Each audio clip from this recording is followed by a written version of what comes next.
fuck. 2, 1. Welcome, ladies, gentlemen, boys and girls, Jedi, Sith, Twi'leks, Mandalorians, and everything in between, to another exciting, news-filled, action-packed, totally jacked, because I did buys and tries today, edition of the new Force Order For life. podcast. If you haven't known by now, it is a Star Wars podcast brought to you by us, the New Force Order, the Doc, the Butcher, the Greek, three of the baddest, sexiest, smartest, most civilized MILF milkers in the galaxy, and AKA we're also the fans. And we bring it to you, the fans. I am 1/3 of your host. I am losing my mind during these quote-unquote troubled times. I am a multi-time champion in a galaxy far, far away, a consummate professional. I am a heavyweight champion in 3 different promotions. I am a pro wrestler. Most importantly, I'm your boy, GGP, a.k.a. Greek God Papadon. And alongside with me, I have the distinct honor of riding dirty with the Sith Lord of the podcast, who's very malicious, vindictive, sadistic, likes to express himself with some rational rage. And then there's another guy who never looks into the camera. He's eating like a gavon as we talk. A little bit of, what is that, a little yoga parfait over there? Oh, but regardless, he's now employed as a medical droid. He used to work at a sperm bank but got fired for drinking on the job. The thunder stealing, kung fu grip having, also pretty witty. Guys, smart him up. Ladies and gentlemen, I am the Dark Lord of the podcast, the Sith Ari, the Rampaging Reverend Kiss, the Butcher, your boy Spiro, a.k.a. Darth Spiridon. And I am smarter than 21B, more technical than FX7, the god of stealing thunder. And by the way, Senator Papadon, COVID-19 is my specialty. Dr. Destroyo, Alex Arroyo. Very nice. Do it. Well, ladies and gentlemen, first and foremost, we hope all you guys out there in COVID land are safe, are healthy, are following the guidelines. You're putting on your masks. You're breathing like Vader. All these years we made fun of that bastard. Now he gets the last laugh because we're all breathing like him. Alex Arroyo just dropped off. Oh, man. Oh, well. Emergency at the hospital there. Probably either that or he just got beamed up by Scotty. Oh, sorry. Wrong podcast. Wrong podcast. I just gave Demetrius Zordos a gush. Anyhow, most importantly, we hope you're safe. And we're going to entertain you during this tenure. This is a Star Wars podcast, and we have a couple of sayings here. Our motto is that we, as a podcast, the New Force Order, we do not like getting ourselves over on Star Wars. We like getting Star Wars more over with you. And if you don't know what over means, it's wrestling lingo. You'll find out later on in the show. But lo and behold, a lot of news came out this week. If you look in the right places, I know we've been chiming back and forth about it. It's not news that's head-turning news, but it is something to talk about. And Spiro, Doc said he got thrown off because he has bad internet connection. I guess the force isn't strong in his household. You know, it looks like the Manischewitz and the Latkas are much stronger than the force. But I guess so. It rolls, right? I gotta be honest, man. That's fucking payback, and you're gonna be next, bro. That's payback for always giving me that Revan is not canon bullshit, and I'm about to go and throw some shade at you and make your network drop, and then I can take over the show and make it the Revan is canon show. Nah, but you know well, what? If you do that, hold on. If you do that, if you do that, I can guarantee you it would be a great show because I've listened to your other podcasts that you have, and it is phenomenal. So before we go any further, let's plug your podcast. It is fantastic. Thank I absolutely fucking love it, and I think it needs to its moment of a time to shine right now. So all these Appreciate ham and it, bro. eggers can man. You're doing it, brother. You're a man of many talents. So let them know what it's all about. All right, so Rational Rage is a show. It's a one-man show. It's an opinion show, okay? I'll try to do some research and try to dig up some facts, but at the end of the day, it's really all about my opinion on worldviews. The description is a rational and common sense approach to life, love, and everything else. That doesn't mean that I'm right, but there's a good, strong possibility, 9.9% chance that I am right. And it's a show. I've had 3 episodes so far. They're not long. Like Doc. It's actually it's actually doing better than I thought it would. I thought maybe I might get like one download or something, but it's okay. And to be honest, bro, my favorite part about it is the fucking emails that I'm getting. And the best part about these emails is that, like, out of every 5 of them, one of them is somebody that has something nice to say. So, if you guys want, check it out. It's on YouTube, Handsome Reaper TV, Rational Rage. The 3rd episode came out yesterday. The email, it could be about anything. It could be about politics. It could be about relationships. It could be about your fucking dog that you may need me to come over to put down and shit. Send it to rationalrage.mailbag@gmail.com, Wait, I thought it So was thank you, Rational bro. Rage. Wait. I thought it was Yeah, yes. RationalRage.tv. No. The channel is Handsome Reaper TV. Okay. The email used to be rationalrage.info@gmail.com. But, I changed it up. It's rationalrage.mailbag@gmail.com. I've had people write me already accusing me. It's only been 3 episodes, and I've been accused of being a racist, a xenophobe, misogynistic pig. But I fucking love it, man. I wouldn't have it any other way. So, if there's anybody out there that wants to get at me, rationalrage.mailbag@gmail.com.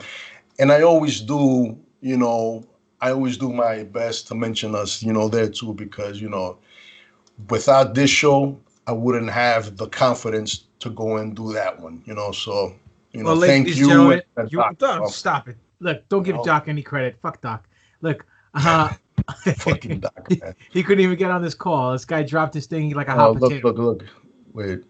I tried calling him twice now. Anyhow, look, ladies and gentlemen, I'm not just saying this because Spiro's a friend of mine, and I'm not just saying that because he's the co-host of the show. The actual podcast itself is fantastic.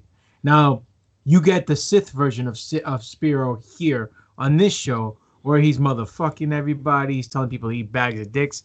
But on that show, you get the conservative, low-toned, whispering, intellectual side of Spiro, and I love it. I love multi-layered. You're not just some guy off the street that says F this, F that. It shows that you do have a mind in your head, which I've known all along. You know what I'm saying? Thank I you. love the show. I wish you nothing but luck. And it's entertaining. I laughed at the second episode. I laughed at the second episode when you got the email from that single mom. Oh yeah, that's been my favorite one, man. So I was dying laughing. I loved it. But you know what, man? I'm actually thinking about setting up a separate list of just the fucking the what do you call it, bro? The messages and shit, man. Yeah, do it. getting here from Doc, bro.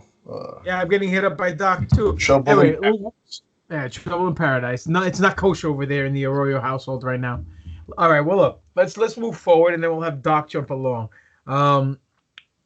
We have an article from Fantatrax that came out. I don't know if you had a chance to see it. About George Lucas giving his thoughts on Clone Wars. Now, ever since Disney purchased Star Wars, you always hear George Lucas is involved with this movie.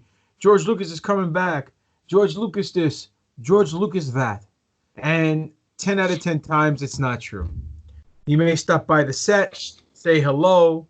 With Solo, he told the part where Han Solo meets Kira in Lando's closet not to put the cape back on the hanger, just throw it on the floor. And everyone said, oh, George Lucas directed a film, a piece of the film. He just gave his 2 cents on the character he created many years ago. But regardless, according to this article, it says that Sam Witwer said that George has been calling Dave and giving him nice little comments on the episodes. I really, really hope we get some positive feedback from the maker himself when this comes out. This show has such a special place in George's heart. He was so happy when he was making this show, and we were so happy to be implementing it for him. You really did just get a directive from George, and that directive got discussed, translated by Dave Filoni, and then it went right to the actors, animators, lighters, everything. It just got done. That's the fun of watching the Seas of Mandalore, because it feels pure in its intentions. It's so cool that this is the last George Lucas produced Star Wars, the last Star Wars that has George's fingerprints on it. I truly love to hear that George was reacting well to it. And I'm happy to hear he likes how Clone Wars is going so far this season. And I really hope he likes our finale, because that's where it all counts.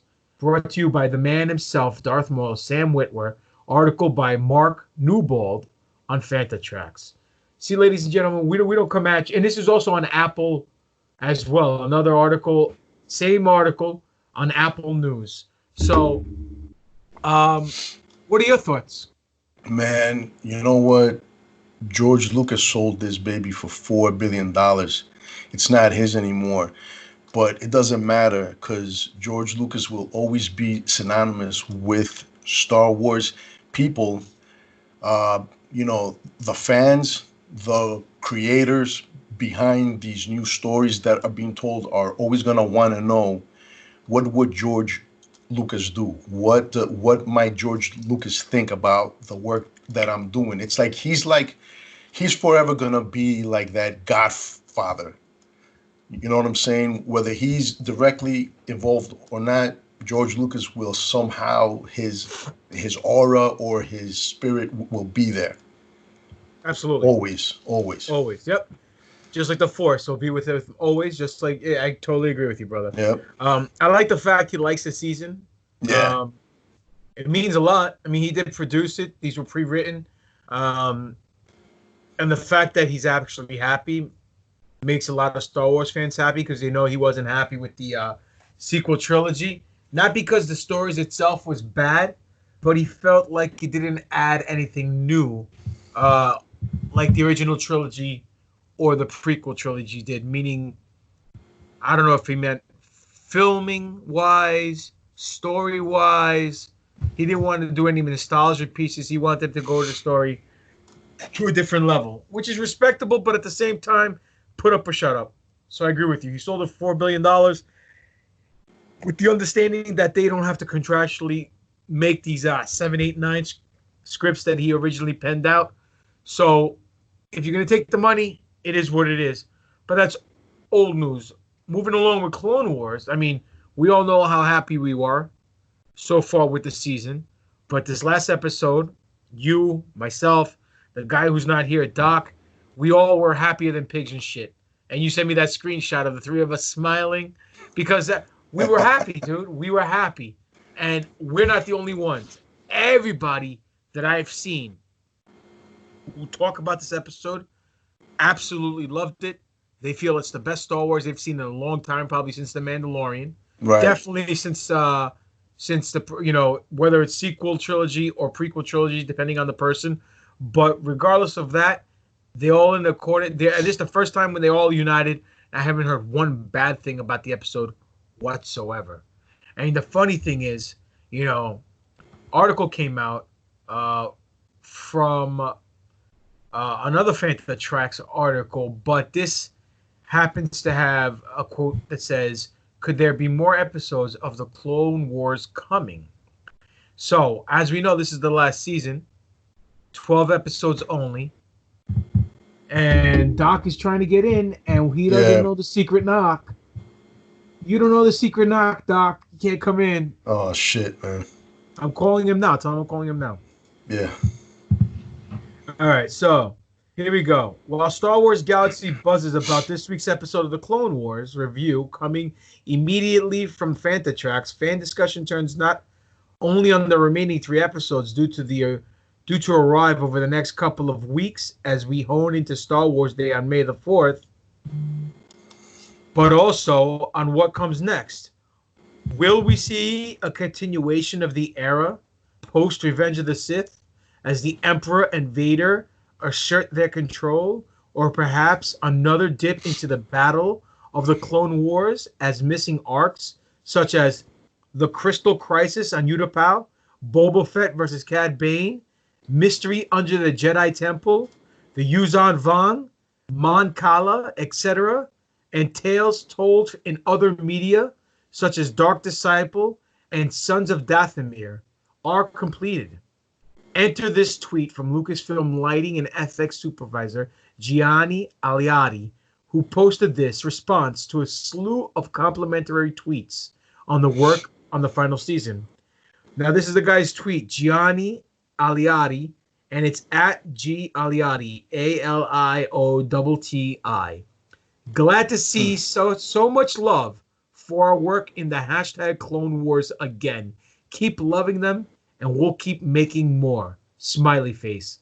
And fear not, we at Lucasfilm Animations are still going strong, even during hashtag COVID-19.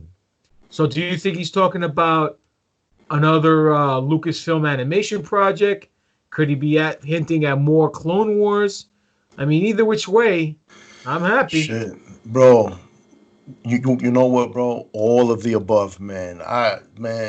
You can get me on board with everything there that he had said, man. Whether it's more Clone Wars, whether it's Cad Bane versus Boba Fett, that has to happen. That has to be seen. The Empire and the Republic uniting against the Yuuzhan Vong, bro. They could do whatever they want with that, man. They can retcon it in a different way, but it would make for, you know what, man, in my opinion, that storyline there, man, it could be the premise for one whole season of some show.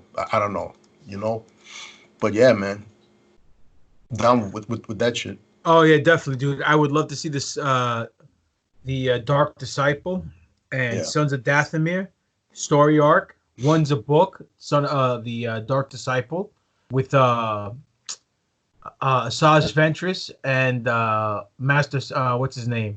Quinlan Voss. Right. And then that was a badass story, dude. I read that book. That was a great book. And then the other one's the comic book from Dark Horse, the only Dark Horse comic that was canon that Disney kept canon. That takes place between season 5 and season 7 of Clone Wars, and it's the story of Maul. What happened after he got captured from Sidious and then being saved by the Mandalorians. And what happened? So I think if they were able to do 6-episode animated series, I mean, live action would be dope. But if it was supposed to be like, an animated series or even an animated series, hey, top of the morning to you. Oh, welcome to 2020. Fucking internet issues. We're back to Freebird rules here. Hey, Freebird rules now. Tag him in. Pay your fucking bills and stop buying hot toys, and you wouldn't have this issue. Did you guys hear my intro or no? What intro? All we heard was click. No, we did. No, we heard your intro. We're messing with you. We heard you. We heard I'm it. here. We heard I'm here. All right. Sorry. What are we talking about? Cartoons? it. Star Trek. Oh, also, I love that place. No, here, this is the deal. We first touched Purgatory? base. Purgatory, yes. That's called marriage. George Lucas commented, gave his thoughts about the Clone Wars last season, and he's Yes. very happy with it. And Sam Witwer just dropped dime I read the article on from Fanta Tracks. It's also on Apple News. You got a chance to read it? I did. Yes. Okay, what are your thoughts? I think that's a good thing. If the maker is happy that something is going well in his universe, I think that's a good thing. Okay. Anything you want to add to that? Let's just hope that these next 3 episodes are gonna blow our socks off our ass. I have a very good, strong feeling it definitely will. I would bet the farm on it. Then we spoke about someone from Lucasfilm. His name was Gianni Aliati, who does lights and effects, threw out a tweet. I don't know if you read the story. I did. So when and we just a rehash, he says that if you keep loving them, we'll keep making them. It's very cryptic. So people are saying, well, what does that mean? Is there going to be more missions from the Clone Wars era, such as Crystal Crisis on Utapau, Boba Fett versus Cad Bane, Mystery Under the Jedi Temple, the Yuzan Vong, Mon Cala, etc.? Or do you think they're going to take stuff like Dark Disciple and Son of Dathomir and try to put that into animation form? So what do you think, Doc?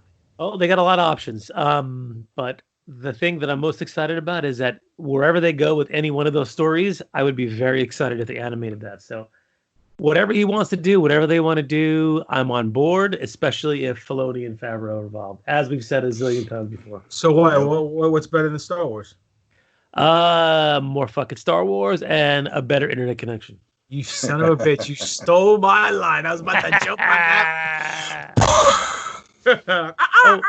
Oh, by the way, if I may interject for 1 second, because at the end of my intro, I was going to also remind you guys that tonight is episode 59. Do you know what that means? And more from 69. Well, that's wishful thinking. But hey, married men can dream too. Yes, we can. Usually they're broken up by a fucking scream of children. 59 minus 7, which was the first episode that I was on. Yep. That's 52. And 52 means a year. 1 year anniversary of Happy NFL birthday. And how do you celebrate it? By going out and fucking botching the spot. Good job, Doc. I didn't go out. I'm not going out anywhere. I'm quarantined in my house. Well, listen, last week we didn't touch base on this. We kind of overlooked it. But Daisy Ridley came out. She broke her silence on the Rise of Skywalker. This is an article on Collider, and they say 4 months after the release of Star Wars: The Rise of Skywalker sequel trilogy, star Daisy Ridley is opening up about her feelings on the criticism of the film and that the film faced. Around the time The Rise of Skywalker, December 2019 release date, final installment in the 40-year plus of Skywalker saga, blah, blah, blah, blah. More blah, blah, blah, blah. All right. It goes that she did a drag cast podcast via Entertainment Weekly, and they asked her, and she goes, "It's changed film by film, honestly. Like 98% of it, it's so amazing. This last film, it was really tricky. January was not that nice. It was weird. I felt like all of this love that we sort of been shown the first time around, I was like, where's the love gone? Turning her attention to the Skywalker legacy, making of the documentary featured in the Blu-ray DVD home release, Ridley then shared her feelings watching the featurette. They didn't seem to gel with the public's reaction to the movie. For Ridley, it was a tough attempting to reconcile the warm feelings she had, remember making the movie, as stirred up by revisiting the making of documentary and the apparently lukewarm to negative reaction of the fans. I watched the documentary, The Making of the Skywalker Legacy, this week, and it was so filled with love. And I think that's a tricky thing when you're part of something that is so filled with love and then people don't like it. You know, everyone's entitled to not liking something, but it feels like it's changed slightly. But I think in general, that's because social media and what have you. Now, some of the time has passed following the Rise of Skywalker's release, and the film is now being included into the broader Star Wars discussions. Ridley is also grasping with how the film and previous Skywalker sequel pills she starred in are being talked about, admitting she does not at least look at some of the reactions online. Ridley shared, I guess now conversations are just more public. So there's stuff I wouldn't have seen, but honestly, trying to scroll through my newsfeed in January, trying to not see Star Wars stuff, I'd see headlines and be like, oh my God, this is so upsetting. So it's been tricky. But then it's having that thing of I feel really proud of it. And I'm also thrilled to be part of it. So basically, if you get to the bottom line, and John Boyega stated something too. We'll go to John Boyega afterwards. He's been trolling. Yeah, but she sounds like she got hit in the face with a fucking brick of truth, because she's starting to realize the fans are the worst part of Star Wars. They're all fickle. You can't make them happy. You know what I'm saying? They're happy for 2 seconds until some fucking jackass opens his mouth, and then their views get skewed, and all of a sudden, you know, it's a freaking battle to see who can cry out the loudest from their mama's basement, and it's ridiculous. What do you guys think? Where has she been for all this? This has been going on for the last 6 years. She has no social media. She's really smart. Yeah, really? She got off of social media. She has no social media whatsoever, which is great. I wonder when that happened. You know, me, man, there's a few things that come up. One is, how would the actors of yesteryear, you know, before all this social media, how would they react to this shit now? You know, would they have the fucking temperament, you know, to withstand it and move on to the next project, or would they fall apart like her and Rose Tico, you know, and everybody else? But at the same time, hold on. Let's be fair about Rose Tico. Yeah, she got bullied and abused online, which was totally uncalled for. She didn't deserve. Of course, absolutely. But there's two things about that. Number one is, I understand her in part because when you're a creator, whether you're the one behind the fucking camera or in front, you want everybody to like your work, and if they love it, better. But deep down inside, you know that you're not going to please everybody. And in this day and age of this magical force field called social media, the fucking keyboard, people's balls have grown to the size of fucking melons, okay? Because the fucking risk of getting punched in the face no longer exists, okay? That's one thing. The other thing is, listen, when you are a creator, whether, again, in back of the fucking camera or in front of it, you gotta have thick skin, because, and especially nowadays, because as we all see, people will rake you through the fucking coals till there's nothing but bone left, and then grind your fucking bones. That's just, you know, life, bro. It sucks. But here's the kicker. And Doc, you can chime in if you want, or you can keep painting and not look into the camera. It's up to you. The DVD that just dropped is the top-selling DVD of 2020 so far. Literally, just like Last Jedi, your favorite movie, Spiro. Yes. It sold a numerous amount of DVDs. So if the movie sucked that bad, why would people go out and buy the Blu-ray? Well, the point is the movie doesn't suck that bad. This is the point. None of it sucks. Not at all, man. I mean, the point is the fans want to have shit to talk about and want to complain about things and want to make it, oh, this is not my Star Wars. This is not what I'm used to. This is not what, you know, what I wanted, what I envisioned. Well, you know what? Too fucking bad. And the issue is that, like we said a million times before, is that these assholes now have a platform. Previously, they didn't have a platform. There was no platform. And now the people who make this are seeing this stuff. And they're realizing that, oh, I'm not making people happy. I'm not making, you know, people are upset. And as usual, if it bleeds, it leads. And any bad news is going to pick up steam and pick up traction because people want to see people get bashed. That's the fucking reason why. Otherwise, you know, good news, it comes and it goes, and people, you know, rarely remember it, but you always remember the people that bash you and the shit they say. That's just like anything else in life. So If you get 100 good comments and one negative comment, you're going to focus on that negative comment. And unfortunately, that's what they're doing. And I think that's what JJ did when he made The Rise of Skywalker, because he definitely pandered to the fans and wanted to kind of wipe the taste. Hold on. Do you think it's him, or do you think it's Bob Iger, who's back? He's back as CEO right now. Did you guys? Yeah. Oh, I didn't know that. Wow, Yeah. What happened? I guess because of this whole Corona thing, the new CEO didn't have any experience helming the ship, so he's back in the seat for now. Nobody's worried about the kid touching allegations that everybody said that he went down for because conspiracy theories. No, that wasn't a main conspiracy theory. It was just a theory. But there were connections to certain people who have been. But that's another story for another fucking podcast. Why even bringing it up? I love to drag you to that hole. That's why. Yeah. Well, that's the only hole I'm probably going to see. Anyhow. I know. Regardless of that, what was I saying? Bob Iger's back, and do you think it was Bob Iger trying to patch up all the diversity? Or not? I keep saying diversity. The division. I think so. I think it was partly Disney, partly JJ, who was like, well, these guys kind of went in a direction that I didn't want to go in, so let me try to patch. I don't believe that. He was the producer. So? He was the executive producer of 8. If he didn't like what was on the fucking paper, he would have told Rian Johnson, "Hey, man, we can't go this way." Yeah, but he was the executive producer of a Disney production. True. At the end of the day, bro, Disney's like, yo, I don't give a fuck who you are or what your fucking title is. I want this shit done. It's gonna go like this. If this was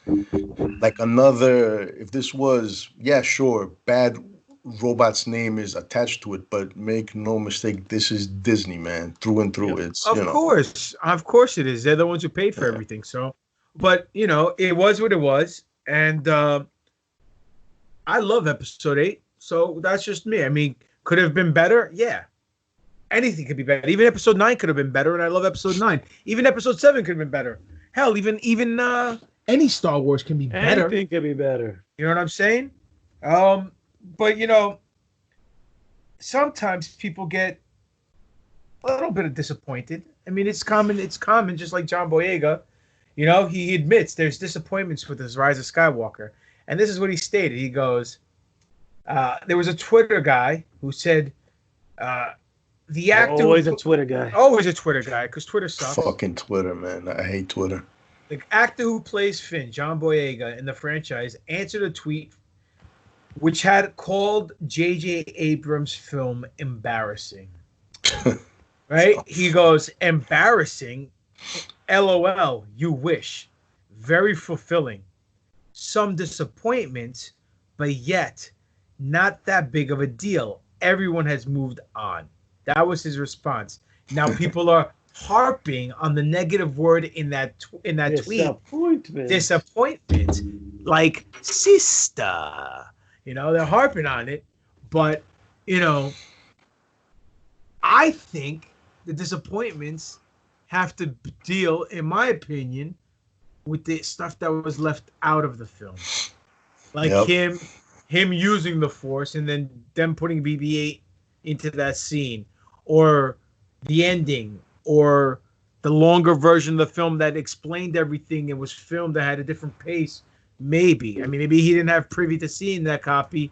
Maybe he filmed it or knew it existed, but maybe that's where the disappointment goes. Or maybe he's talking about his character because, he got stuck being the friend of Rey and he didn't get a chance to hit it, or because they never went full retard with him going full force. You know what I mean? So I know we say don't ever go full retard, but. It is what it is. Retard, never. Listen, you know what? Listen, man. It's fucking clickbait because the main headline I saw was John Boyega throws shade once again. What fucking shade, man? Tell me. A lot of us didn't want to see more from the Sith troopers, more from the fucking the Knights of Ren. Knights of Ren. Thank you. More from Chewie. Okay, fine. But guess what, man? Somehow, J.J. Abrams even though he had those missteps, still made a very enjoyable film, nonstop from the start to the end. So, fucking man, man, just I don't know, man. Listen, you know what's gonna happen? It's going to be that it's going to follow that old saying: be careful what you wish for, because when you lose it, that's when you appreciate it. Because there are talks that Star Wars in 2022 may not happen. It may get delayed or may get canceled because of this outbreak, this pandemic that we're in right now, and everything's been shut down and pushed back. So guess what, folks? You guys want to complain about Star Wars? What happens when you end up not having any Star Wars? You're all going to be like, I wish you had something to watch. I wish we had more Star Wars. I really miss Daisy Ridley and Finn and Poe and Kylo Ren. And now we got nothing. I got to watch Antique Roadshow with my mom, and I got to tell her, Ma, the meatloaf. But that's where we're at. You know what I'm saying? So, I mean, am I right or am I wrong? We went through it. How long have we sat after episode 6, Return of the Jedi, saying, I wish we had more Star Wars? 100 years. Let's see, 83 to 99? 15 years, brother. Yeah, 15, 16 years. That's a long time without a Star Wars film, bro. Yeah. Thank God. No, I was going to say, you can't really go by the books. Right, yeah. That's what we had. That's all we had. I never got into them because they always contradicted each other. They always can't read? Listen, man, that's not funny. I told you that in secrecy. Anyway. It's okay, man. Look at my shoe. You know what that says? Adidas. Adiddas. Adidas. Anyway. I don't know what that reference is from. No, Hold on. You don't know what movie that's from? No. Oh, the football movie with Latimer. Oh, see, you don't know what the movie's from either. No, hold on. No, it's not Any Given Sunday. It's what was it called? With Bright Lights, Big City. No. The wrestlers and shit. No. Latimer. He was. There was the college football. Oh, dude. Oh, wait a minute. Not the fucking Titans. No. It wasn't Remember the Titans. No, I can't remember now. No, because Doc fucked me up. I'm glad Doc. You guys remember. The black dude, right? The fucking story. No, it's not Remember the Titans. Not that one either? No. If anybody listening on the NFO can figure out this movie, we will send you one free NFO pocket pussy. Oh, God. They're all going to go goosh, goosh, goosh. Anyway. And if it's a one female fan, we'll send you one NFO massive, giant, double-sided dildo. What if one side has Papa Don's head, one side has Spiro's head? What about you, man? I'm left out of it. You're not on it? No, he has bad internet connection. He doesn't have clever editing. Yo, talking about merch, man, I want to send a shout out to Todd Santiago for buying himself a New Force Order mug. And I'm sorry, the other guy. I'll look you up in 2 seconds and shout you up. No, but he actually, well, of course, he did send in an email to us. But another person who had purchased a T-shirt this month. I'll shout you out in a few. But thank you guys for keeping the lights on at the website newforceorder.com. Well, speaking of keeping the lights on, there's a whole... What every woman that Papa Don has had sex with has not done. Continue. all two of them. He spoke to both of them. Damn it. Anyhow, I told my cousin not to talk to you. Anyway. He was very forthcoming. Oh, so you do know him. Let's just say the Easter egg hunt on a Greek Orthodox Easter was very, very interesting this year. Yeah, and the only thing the eggs weren't the only thing that were bleeding red either. Hey man, real quick. So that's Todd Santiago and Blair McKim, Yeah, Blair McKim. Thank who you. got himself a new for shorter Death Star repair service T-shirt. Nice. We have one of those? Yes, sir.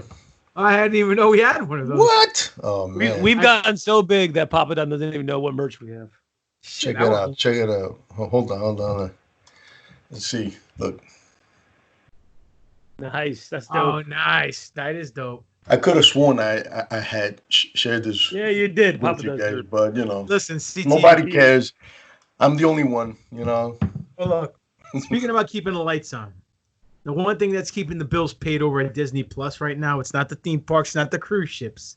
It's us. It's the Mandalorian. Oh yeah. And a whole lot of plethora of news and tidbits have come out this week concerning this show. The first thing is, and this dropped actually last week after we finished filming and recording the show. Shocking. Shocking. That never happens. No, never. They're doing an 8-episode docuseries on the first season. They'll go, of The Mandalorian. Well, it's just like how everything was made, behind the scenes, talking the cast. I am ecstatic for this. I can't wait. Yeah. It starts May the 4th, which is Star Wars Day. Never heard of it. Same day that Clone Wars ends.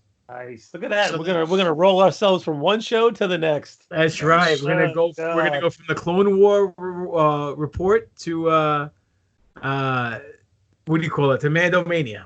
Oh, I thought I was gonna get a break from you guys and not do 2 shows a week. Fucking hey.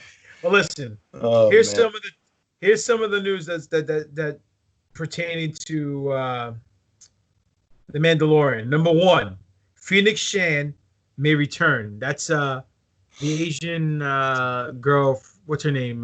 Ming Wing or something like that. No, that sounds the Chinaman fraud. Yeah, from Agents of Shield. Great actress, beautiful lady. She was reportedly seen on the set. And they gave her a good haircut. And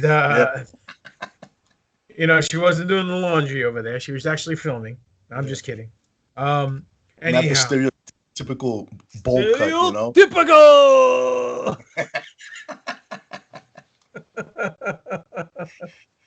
And this is why we will never get signed to any national stations regarding Star Wars. But we don't give a fuck. Anyhow. Dude, I fucking just saw the image of Rose Tico looking at herself in the mirror at that haircut and going, "Oh no, racial stereotype." So fuck, dude. We're done, guys. Yeah, we're done. Sorry, man. It's been a good run. See, on Doc's 1 year anniversary, they're gonna put the nail in the coffin, and the coronavirus squad's gonna come and take us out. Oh, you round eyes! You guys are very funny. Who laughing now, round eyes? like, who? Very funny. Ho ho ho. Oh. You ever seen that meme? It's do Asians make fun of white people like this? And the girl's holding her eyes up with chopstick. He goes, "Hi, my name is Cowan. Can I speak to the manager?"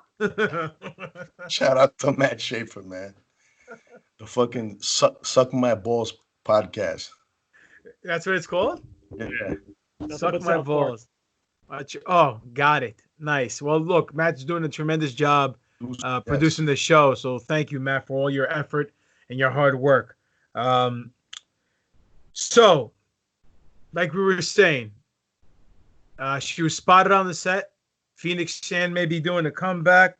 We already know that certain actors and actresses may be on the show, like Jamie Lee Curtis, Michael Biehn, Rosario Dawson.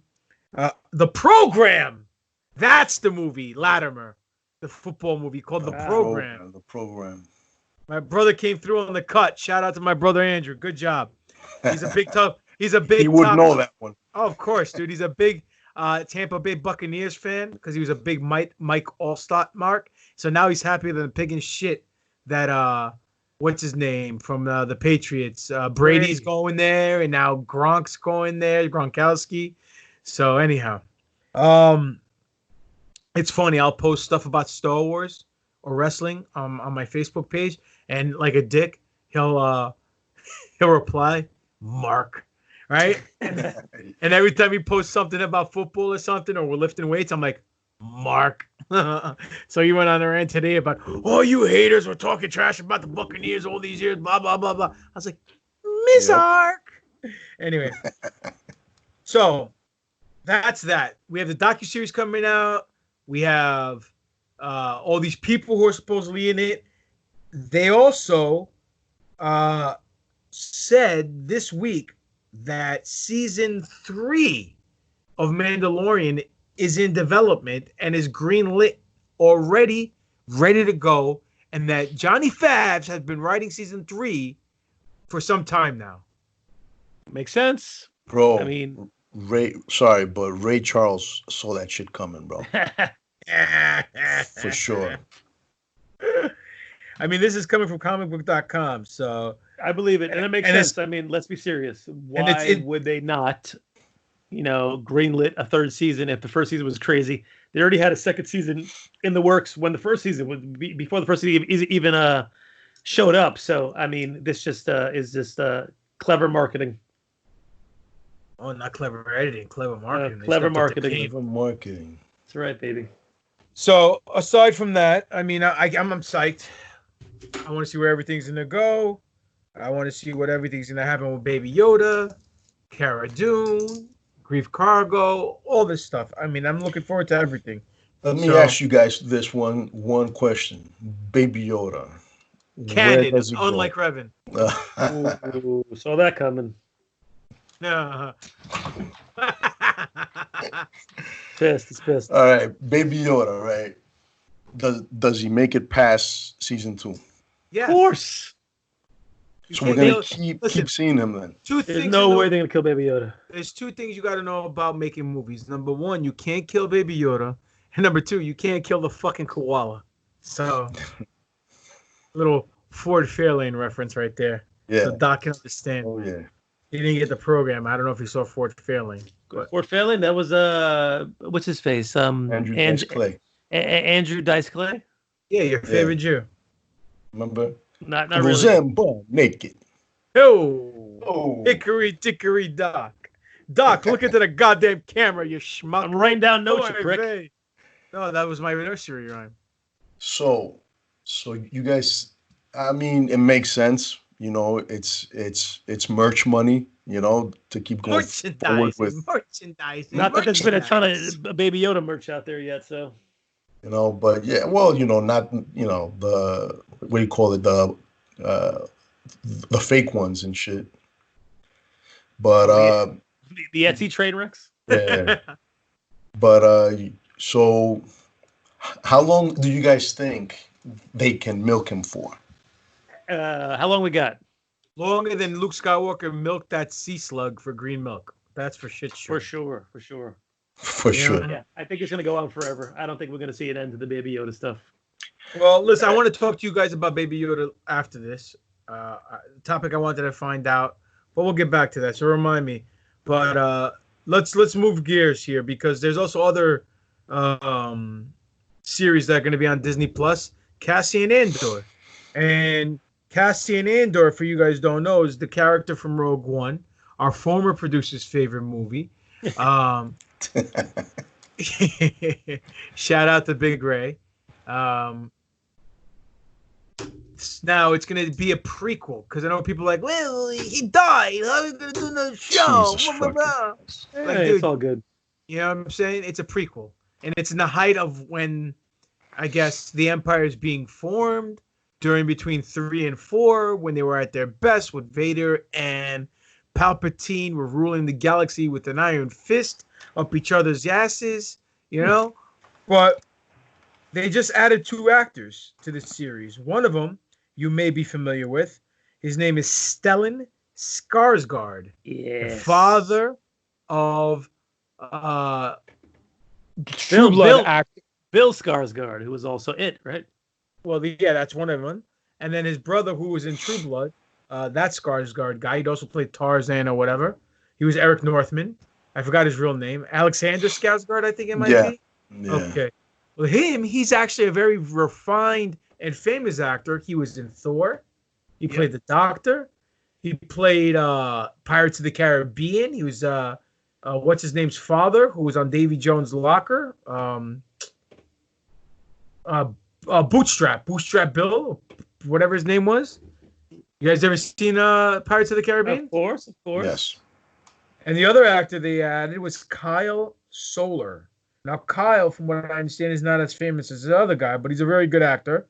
And people are okay with this. Not because they're marks for the actors, but they're happy because there's movement going on with the series. Yes. A lot of people thought it was dead in the water. Tim Gilroy is coming back to add to the guy who came in and finished off Rogue One. Good. A former producer's favorite movie. He's writing the series. Alan Tudyk is coming back to play K2SO.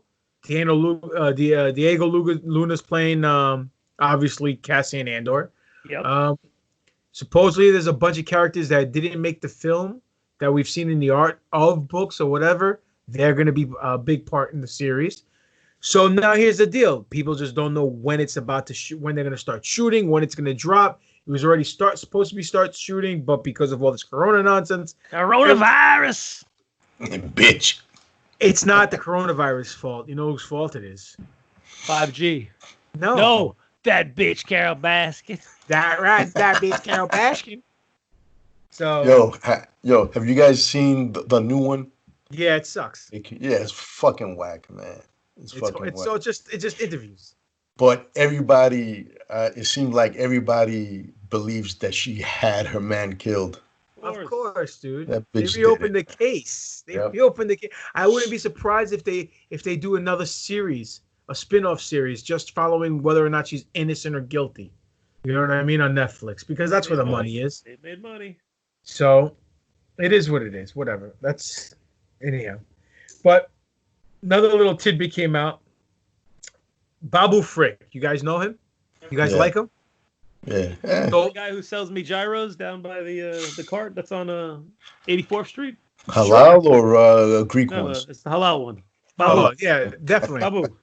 He has a shirt that says Mohammed, but his name is Babu Frick. I got it. Yes, Babu. Absolutely.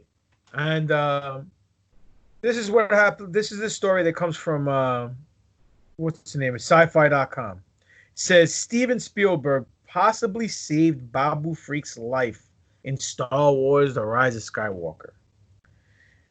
Okay.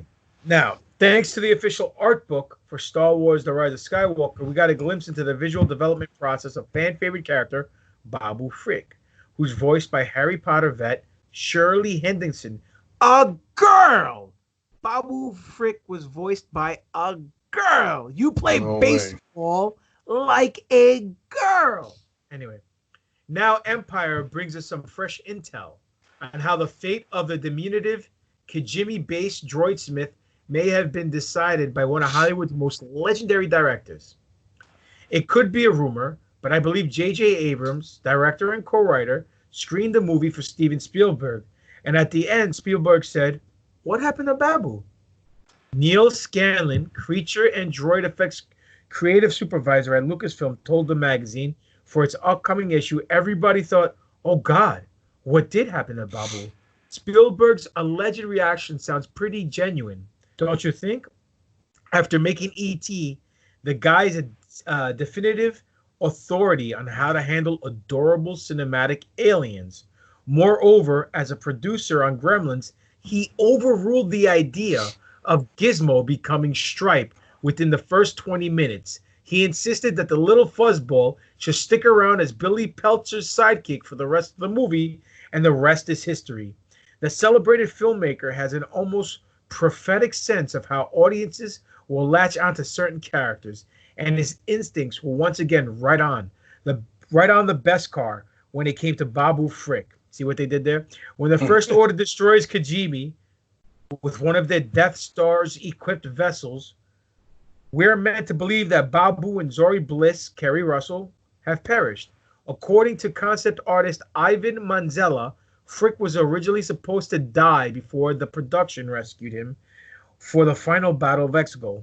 where he delivers a joyful little from inside the cockpit of Zori's ship.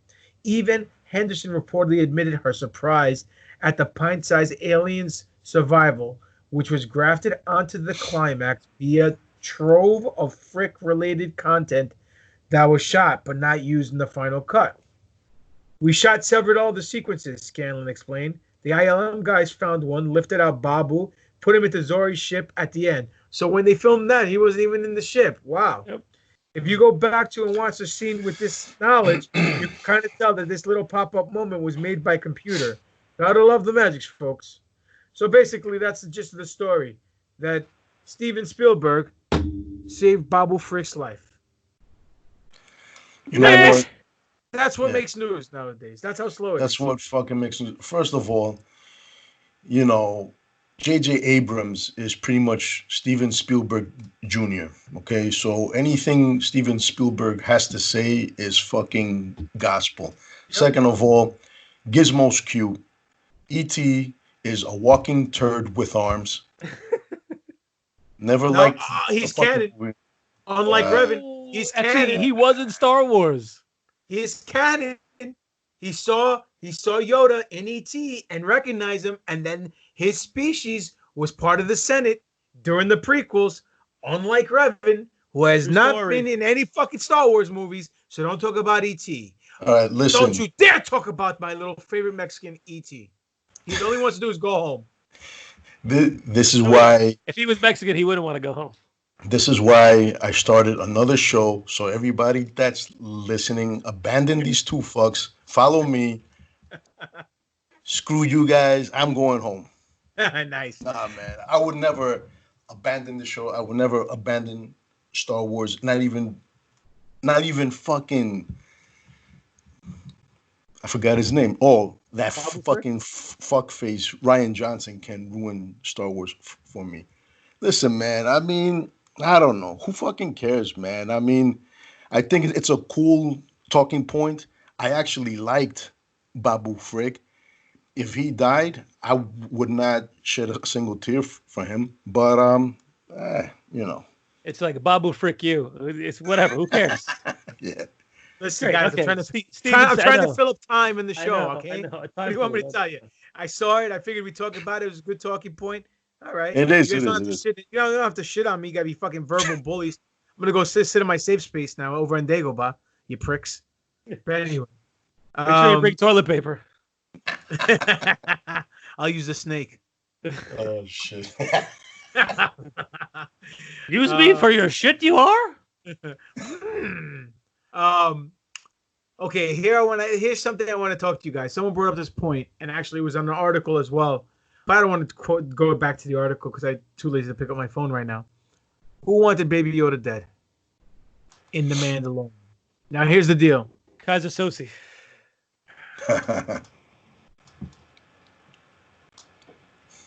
Mandalorian, Din Djarin was hired to bring him back alive. Other bounty hunters had the fobs from Grief Cargo to try to bring him in, but it was all from the same buyer who wanted him back alive. IG-11 shows up, and he wanted to terminate him. So who wanted Baby Yoda dead and why? And you guys think we're going to get an answer to that in season 2? I think we're going to have to get an answer to that in season 2. Just because it's, you know, what we hear IG-11 say at the end of episode 1 is that he was sent here to terminate it. And what we hear the doctor and the, what's his name? The old guy from the Empire say is that they want him brought back alive, but they understand if he's brought back dead. So it wasn't as clear cut. The old guy from Rogue One? What old guy? No, the old guy from the show. The client. He was just a client. Yeah, the client. But his real name was Max von Sydow, right? No, Max von Sydow. He died. Werner Herzog. Werner Herzog. There you go. Thank you very much. I knew it was a German name. So he said he would like him alive, but if he's, you know, unfortunately, if you have to bring him back dead, I understand that. But IG-11 was definitely going to kill him when he didn't need to kill him. So there has to be a second player in the game that's looking for Baby Yoda. Now the question is who? So we know the Empire that Herzog was working with the Empire, and So that rules out Moff Gideon. well, does it necessarily? Because Has to. they're splintered right now, though. So they were using the same soldiers, but they are splintered. Yeah, but I he agree was with you. reporting to Moff Gideon, and then because not to cut you off, and I apologize, you're looking annoyed right now. Tough shit. He was working for Moff Gideon. What? I just have to pee really bad. That's all. So go pee. No, I'm interested in this conversation. All right. So Moff Gideon was the boss. He was working for Moff Gideon, and the fact take it easy, Pillman. Take it easy. And then if you guys really want to see Doc P, just send him $75 and he might do it. Just PayPal me. I'll do it on camera. Then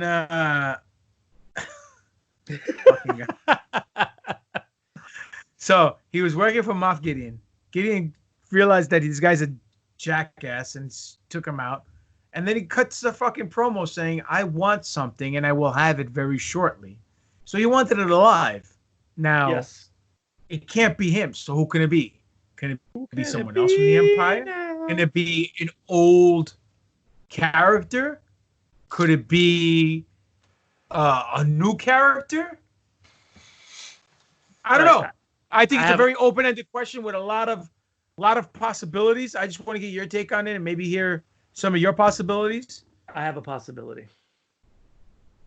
So, I think. So, Spirit, what's your possibility? Let's one of you guys want to go first. Oh, you go first. Who goes first? Who talks first? You talk first? You talk first? I talk first. You talk first? I talk first. I can't hear you with that thing on. Okay, so I think now hear me out on this one. Well, if you talk, we will. They're gonna try to retcon the whole Emperor Palpatine thing into the Mandalorian. So I think it's Emperor Palpatine who wanted Baby Yoda dead. Why though? Because maybe he knows that there's some secret to whatever cloning thing is happening inside Baby Yoda, because we're going to assume, as we've assumed in the past, potentially that Baby Yoda is a clone of the regular Yoda, because he is very... It's possible? You can't say it can't be. How can it can't be? Because Yoda died, but he was alive 10 years before the Phantom Menace, so they could have gotten his DNA at that point. Who knows? Okay. So maybe Emperor Palpatine wants to kill him because therein lies the secret of the cloning, or even the secret of the Force inside the Baby Yoda, and he doesn't want that to come out. So now they could tie in why that the Emperor's still alive somehow, or the Emperor's minions are still alive, or his essence was transferred into a clone body that he had, which was the explanation they gave us at the end of The Rise of Skywalker in the book. So I think if they really want to bring everything together and tie that up, it's going to be the Emperor. Okay. Well, that's... I could see your point of view. I don't agree with it. Because I think it's... If the Emperor is involved, I think it's on the other side of the spectrum, that he wants him alive to try to clone or find out we can clone someone who's already Force sensitive to the point where they can use the high midichlorian counts in the Yoda species to try to make a clone body that can hold his essence. You know what I'm saying? Mm-hmm. But with a dead Yoda, the midichlorians would be dead. They wouldn't be alive. So it wouldn't be able to work. That's like trying to use a dead end battery in a flashlight. You know what I mean? Yeah. So, but cells still have DNA, and cells still have the genetic makeup of that alive or dead. So that's not necessarily scientifically true. But do you know what is absolutely necessary to make this happen for whoever it is? Evan?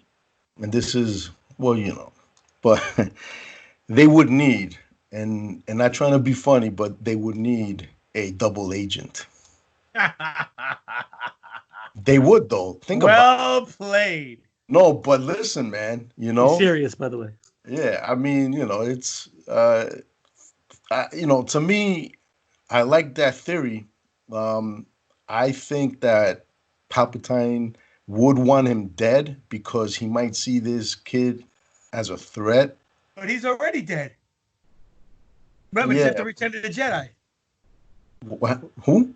I said Mandalorian's after Return of the Jedi, so he's already dead. But he's already but like he said, they're gonna try to retcon the whole thing. What if he's in the stages right now of trying to rebuild? Yeah, if he's in his Sith cloning chamber with his essence there, and they need something from, I don't know.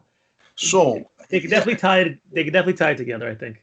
So the people from the Empire, seem to want it to fucking split it open and do some shit to it. But maybe they don't know about Palpatine and that he has this big plan and he's gonna have fucking Sith troopers and he's gonna have, Palpatine, in my opinion, would want anybody that could rise up against him dead.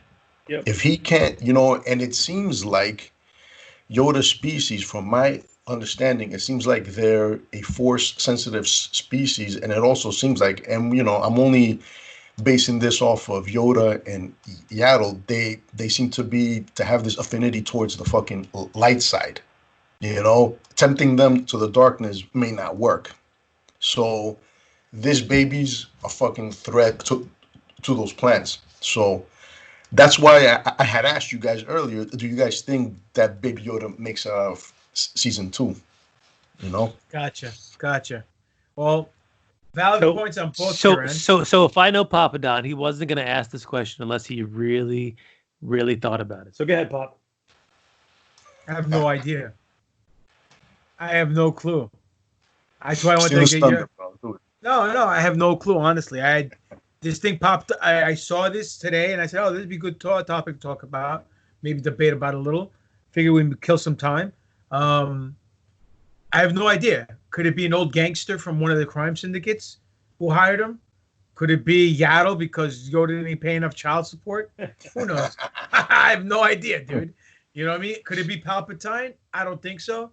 I would think if Palpatine wants Yoda, the baby, alive, that he would want to transfer his body into Yoda, Baby Yoda, so he can live 900 years. You know what I'm saying? Who knows? I have no idea. Have a small green dick? That's fucking painful. Jesus, I don't know what was better. Kill me now. Yeah. Have you seen his freaking white pruny face? You think he was getting laid? Come on. Yeah, this is true, I guess. What if he had a kid, right? But that was a clone. It wasn't a kid. I don't know. No, it is. It's in the book. It's a clone. It's a failed clone. Fuck your book. Hey, wow. What if it's Snoke? Keep your nose. It's Snoke. Oh. Oh. What if it's freshly cloned Snoke? What if it's Snoke, who doesn't want Baby Yoda getting in the hands of the remnants of the Empire, because he's worried that they may be able to transfer the essence of Palpatine into him, and then he's going to lose his spot in the roster. But no, but Snoke was made by Palpatine. Yeah, but so what? We've never seen creations rise up against their masters. I refer to every robot movie in fucking existence. Frankenstein. Yep. Never heard of them. He's a guy who walks around and wrestles in Long Island with one ear.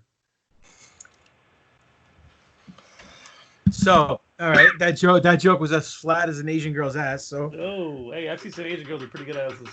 Yeah, me too. Oh, I'm yeah. not gonna lie. It's the titties that are the problem. Listen, all right. So I guess that was that. But you know what I was thinking about today, because I saw something also that I wanted to bring to you guys' attention. Maybe we could talk a little bit about. People were a little bit upset that Rey was a Palpatine and she wasn't a nobody, right? But originally I heard she was supposed to be a Kenobi. And then I started thinking, how is that possible? She was supposed to be Kenobi's granddaughter, right? No, listen to this. I said to myself, how did this whole thing start? It started with Kenobi training Anakin. Then Kenobi fighting Vader and turning him into the monster he was in the original trilogy, to the point where he took his son and trained his son and then Vader took him out, and he went to the Force. He lived through the Force as a Force ghost, and then at the end, it's Vader, or in Episode 6, it's Vader, Yoda, and Kenobi as Force ghosts, all doing a circle jerk on Endor. So their stories have been intertwined. So it would be interesting that the sequel trilogy would have the grandson of Vader versus the granddaughter of Kenobi. And whether or not they were a dyad or to begin with or not, who knows? As opposed to Palpatine and Skywalker or Vader. Solo. I think that makes great sense. I think that would have been better. Yep. I mean, not that I hate the Palpatine thing, but I think that would have been better. I think that's an awesome idea. It definitely, lives on that full circle of Star Wars that we've always seen with it, where the two of them are intertwined. Even in death, they're intertwined. But the only other, like the Hatfields and the McCoys. Oh, definitely. But the only difference is then you can't have the last scene, because she wouldn't give up her name, Kenobi, for Skywalker. She can give up Palpatine's name for Skywalker, because no one wants to be remembered as the Emperor's offspring. That's like someone like Hitler's offspring changing their name. You know what I mean? I was just gonna say that. on World Holocaust Day. Yeah, I think they live in Brooklyn. They changed it to Arroyo, but that's just not me. I'm good. He tells his wife, "You better be quiet. I'm throwing your ass in the oven." Yeah, but think about it though. If they're she's like, the oven. What's that? And I don't even know what that is. If they're shooting for the end of the Skywalker saga, then that would have made much more perfect sense if at the end, when they ask her, "Who are you?" I'm Rey Mysterio. No, Rey. Booyaka. How great would that be? She goes, Rey Kenobi. And then she turns and she sees the ghost of Obi-Wan Kenobi there. And so now it's officially the end of the Skywalkers, because we don't see any more Skywalkers. She's not a Skywalker. That makes sense. It makes sense. I don't know. It makes sense to me. I like it. But the thing is that then they got to explain how he had a granddaughter.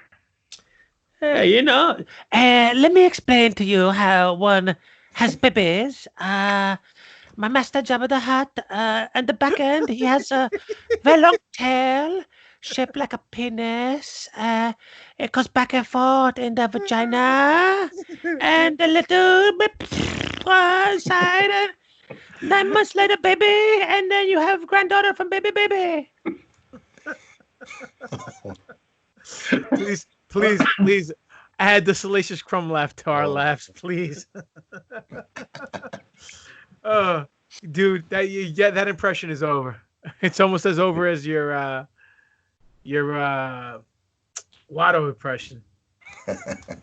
But speaking about over, fucking Ray Charles can see the over transition every week coming. We do a segment here called "Who's More Over." Now, I said in the beginning of the show when Doc wasn't here, we don't like to get ourselves over on Star Wars. We get Star Wars more over with you, the fans. Over is a wrestling term, and what it means, first-time listeners, it means being popular. So when you're a professional wrestler like myself and you're a good guy, I'm not the good guy, I'm always the villain.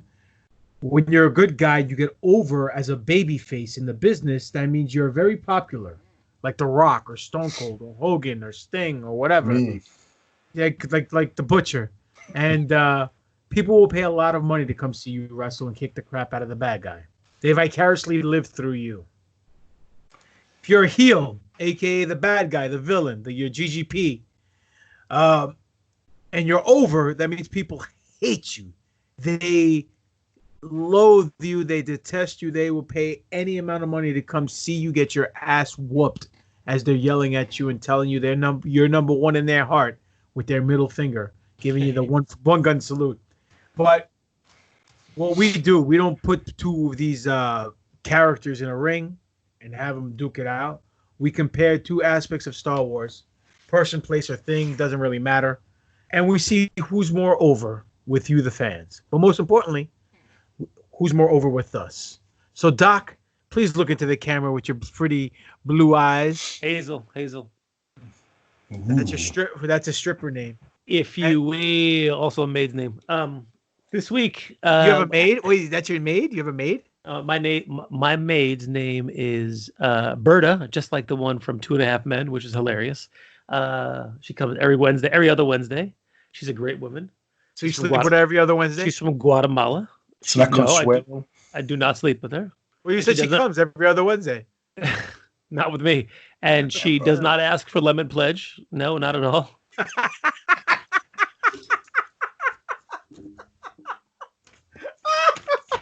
I do not have more lemon pledge. Oh, man. That is the cure to the coronavirus. It is. By the way. Guys, I have a theory about that, baby. I'll tell you guys off there. Oh, boy. That's all I have to do. Anyway, this battle this week was brought to you by our super fan and probably the only chick that listens to the NFO. That would be the Sithstress, Holly Garland. Oh, was her idea? It was her idea, yes. Big shout out to Holly Garland. She joins the ranks of Iron Patriot, a.k.a. Hans. She actually entered the contest and sent GGP money via PayPal. So if you guys want to join the GGP Send Money contest, all you have to do is send money to Greek God Papadon. Papadon595 at yahoo.com. That's Papadon595 at yahoo.com. PayPal me some money. Let's keep this winning streak alive. Help an out-of-work wrestler. Anyway. Wrestler. She recommended that we do some Sith action this week. So we took 2 of the... The pink one and the stink? Oh, hey now. I don't know. Hey, whatever you want, buddy. We took 2 of the more visually pleasing troopers. Pleasing or appeasing? Pleasing and appeasing troopers and pit them against each other this week. So in one corner, we have from Rogue One, the Death Troopers. And in the other corner, from The Rise of Skywalkers, we have the Sith Troopers. So you're basically telling me in one corner we have Spiro's boys, the Sith Troopers, and in the other corner we have our former producer's boys from his favorite movie Rogue One, the Death Troopers. Exactly. I thought you were going to say we're going to have Alvin Alvarez's boys, the Death Troopers, because his career is fucking dead.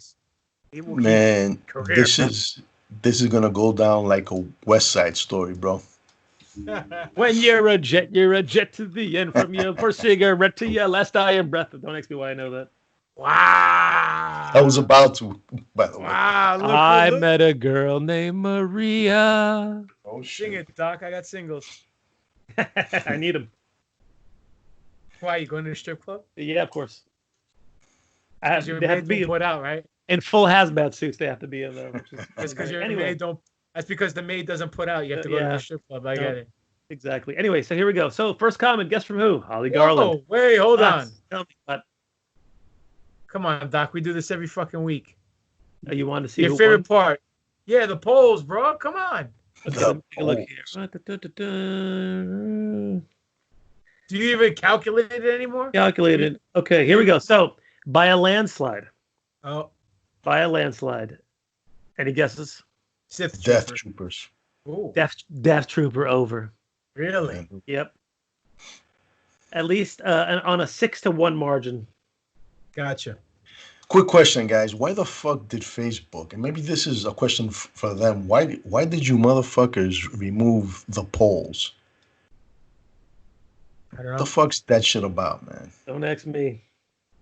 I love me some polls.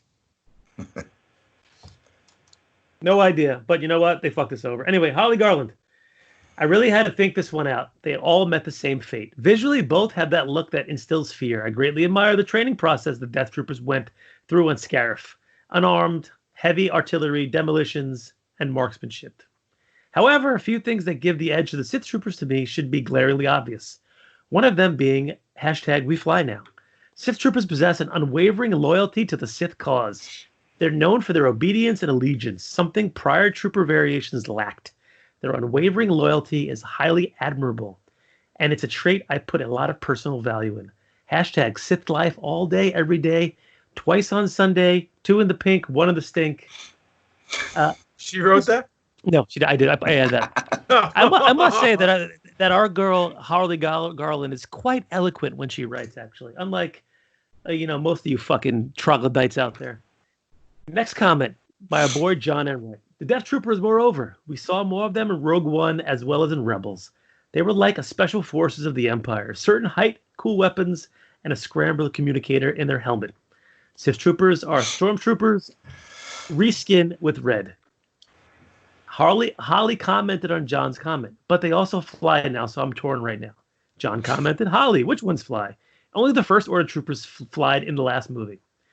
Holly comments, John, on Exegol there was Sith jet troopers. Only seen URC flying Sith troopers, aka jet troopers. Listen, rewatch The Rise of Skywalker and apologize after. Ooh, and Holly did see The Rise of Skywalker 9 times in the theater. Exactly. And she also says, pay close attention to when Finn and Janna land on the destroyer during Exegol. You will see the Sith jet troopers flying around there. Easy to miss because you only see that one part where they're flying around there. That's our comments this week, boys. Very in-depth, detailed. Do we have anything on the website, Spiro? Nothing as far as the polls. What about emails? Yeah, we got a message from Drumroll. The 88th homeboy? The 88th homeboy. Because he sent a couple of emails too. I have an email from him here. All right, go. I have 2 of them. All right. Go. All right. So he says, hey, how are you guys? Hey, how are you guys doing during this coronavirus? Me, I'm just staying alive. Great show last week as always. Staying alive. Staying alive. I think that was a dig on you, Spiro. Staying alive. Wait a minute, what? All right, great show last week as always, but I want to apologize for something I said last week. I actually regret saying it. Wait a minute. We have no regrets on the show, homeboy. No regrets. Listen, that's not canon. That's not canon. Fucking comment was money, so you better not regret that. That should pop me all week, by the way. It popped me too, man. I actually regret saying it. I don't love The Last Jedi. It was an okay film. Okay. I like you even more now, homeboy 88. Keep continuing to do the show because I've listened to podcasts since 2009, and you guys are in my top 5 of all time. Wow. Nice. All right. We're up there with Joe Rogan. Nice. Yeah, exactly, right? If I can't have you, I don't want no podcast, baby. Spiro, I'm with you. I love Saturday Night Fever. I have it on cassette, CD, and vinyl. Peace out. Not an 8-track? Come on, son. Get it on 8-track. Gotta have it on 8-track. You know what, bro? You want to laugh? Have it on 8-track. I had that shit on vinyl, and I had that shit on cassette, and yes, I had that shit on 8-track. Nice. Haven't seen it in approximately 4 decades, but whatever. I fucking had it. Nice. Yep. And that's it, man. All right. Well, let's go to the emails. Ladies and gentlemen, you guys can converse with us. You guys can send us requests. You guys can just shoot the shit, tell us that we're the best thing since sliced bread, or you could tell us that we suck like Doc during his college years for $20, you know? It doesn't matter. Books are expensive. Hey man, I you know what? I actually found another one here. It's from our boy Todd Santiago. Never heard of him. I think it's more of a comment. It says, I want my Micah or I break the pagan. Thank you guys. All right. Micah, he breaks the pagan. I don't get it. Yeah. Was he speaking? Was he drunk? Go home. You're drunk. I don't know. Yeah, man. The first rule of selling yayo is don't get high for own supply. Yeah, man. But thank you, Chooch. Thank you. You guys can send us comments, emails, whatever, to the website, which is newforceorder.com. Newforceorder.com. Not hard, not difficult. Very easy to remember. The name of the show is New Force Order. Name of the website is newforceorder.com. You could. I'm sorry? What about that? That's revolutionary. Yeah, fucking genius. It's the same Polish scientist who made fucking submarines with screen doors. Anyway. You can email us. Sorry. I just got the visual again. It's good.